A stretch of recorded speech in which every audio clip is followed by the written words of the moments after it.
For anybody wondering where the videos are at, this is why. Say hi, Milo. This is Milo.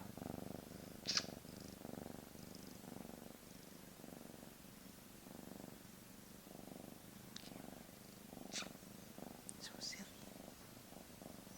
Okay. Hi. Hey everybody, welcome back to another video. Hope you guys have been enjoying the content on the channel as of late. As you can tell by some apparent fuss and some aesthetic changes, we brought a new companion to the family. His name is Milo, and he is very, very energetic, as you can tell. Kind of letting him blow off some steam right now, and then the other cat's meowing outside. So you may or may not hear some meows and stuff like that throughout this video, just because we got a 3-month-old baby, and I think it's day 4 right now. So there'll be some noises, give or take. So, but we're here for another review because we did squeeze in to see a film during this time, and I'm just also illustrating this because this may or may not factor into future content for a little while, just because I want to focus on the baby. But I will try to put out content when I can. So, but yeah. So that's what's up right now, and we'll see how the future unfolds, as it were. So, but yeah, we're back for another review, and this review I'll hopefully have a little bit bite-sized, just so so I can get back to focusing on little Milo here. That review today is going to be for Paddington in Peru, which is the third entry in the Paddington series, this time being written and directed, I believe, or not just directed, I believe, by Douglas Wilson, who is, I believe, in his feature debut. Not being directed by Paul King, as he has directed the first 2 features, mostly now just in writing duties here. This is the third of the films. First film came out in 2014, I want to say. Second film came out in 2017. And now here we are with a third entry. So this is telling a story, once again, about the Paddington Bear and his adventures with the Browns family. And this time, his Aunt Lucy has wandered off into the jungle, and he needs to find his aunt and discover what has happened to his aunt. And along the way, he meets a couple of new characters, some new actors to the mix, including Antonio Banderas and Olivia Colman. And the Browns family joins on Paddington's adventure as they all seek out a sense of identity, a sense of belonging, and within that in between, what is valuable and what is more important at the end of the day. So I'm not as familiar with the Paddington series. I never saw the original, so I can't speak on the quality of the original, but I have seen the sequel. And the sequel I remember liking. I don't remember loving it as much. I know a lot of people will love it. And I was curious about seeing this just because I think Paddington as a character is very infectious and very charming. And I love the voice behind him. I think it's very adorable, very fitting. And, there's a lot that benefits, within just that framing of just that aesthetic and that specific design and that voice. There's a lot that just comes out in terms of just charm that stands on its own.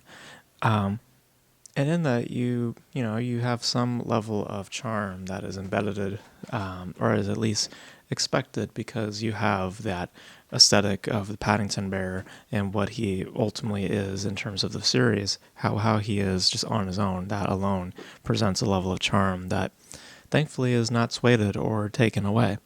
And then, of course, just generally speaking, with how things are played up, within that company, there is a surface level of interest that's embedded into the film. And, the adventure itself is, on its own. I mean, there are thematic qualities to it that you can pick up on. And as it stands, it's not a terrible adventure, but I think that what I'm boiling it down to is a lot to do with that journey itself and how that journey is unfolded.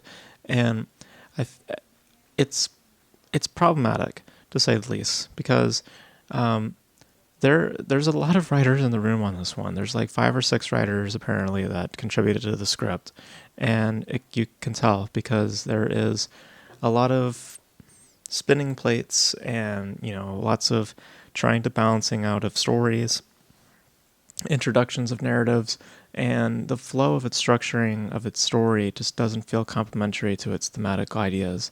And thematic ideas aren't necessarily bad, but it's to say that its overall delivery of said ideas is pretty stale and pretty mute.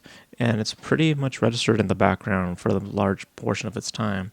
And what's given in the front is, well, a lot more of just of the gags and a lot more of the amplified cartoon qualities of the Paddington series. And not without its charm, but without real substance this time around.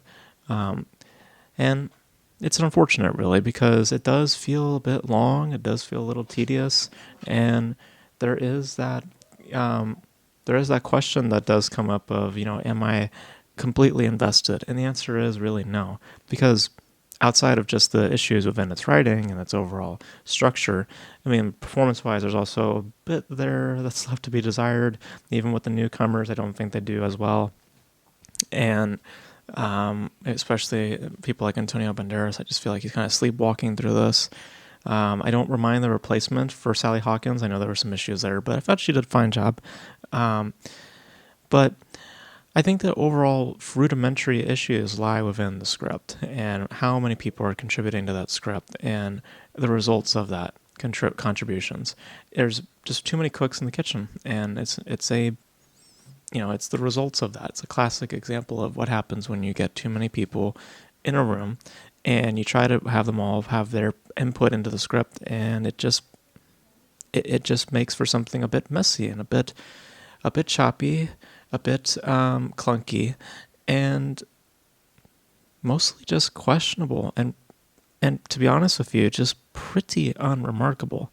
And for a series that's hailed as such a lovable and charming series, for it to be so unremarkable, it's pretty telling, pretty unfortunate, but it's not without its merit. Like I said, the Paddington character still retains that charm, and there is a line of interest that is embedded within that.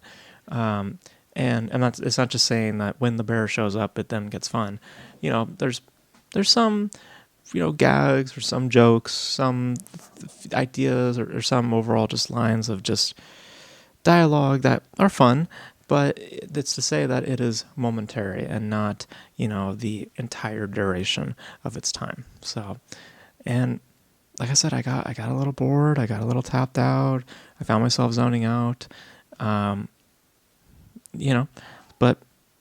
it's not completely meritless. It's just to say that it isn't as meaningful as it once was, or it was previously in its other entries. It's just very, very mediocre. It's just lacking that consistency to where it can embed itself with more true sincerity, more substance, more true meaning, and escape this tsunami of mediocrity. Because really, that's ultimately what it is. It's just highly mediocre.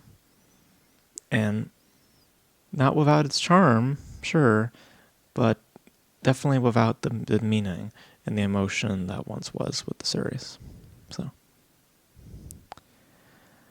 So yeah, so there's my thoughts on Paddington in Peru. It's not great, but it's not terrible either. It's really, really okay. It's a very clunky film. Very, I wouldn't say messy, but it definitely smells of that when you watch it, especially when you get to its third act. There definitely feels that word definitely comes up, messy. But not terrible, but definitely problematic. In terms of, or definitely flawed, I guess you could say is a better term to use it. And because If it were executed any better, I feel like then we would have something a lot more solid, because it's not an issue with overall concept or themes. It's just very much so in its execution. It's just pretty stale and lacking a lot of substance. A little bit of style, a little bit of flair, but not a lot of style or a lot of substance to supply it. So, or to meet with it, to bridge it, to really give it more heft and more, awareness and more interest. It's just kind of cool looking stuff, but without much meaning to supply it. So. But those are my thoughts on Paddington in Peru. You guys let me know your thoughts on Paddington in Peru if you guys checked it out. Like I said, got a 3-month-old baby here, so we'll see how things go in terms of the channel. Yeah, so that's going to be it for this video, guys. Thank you guys for tuning in. Again, let me know your thoughts on Paddington in Peru and your thoughts on the Paddington series in the comment section below. And yeah, so that's going to be it for this video, guys. Thank you guys for tuning in. And until then, I will catch you guys in the next video. Bye.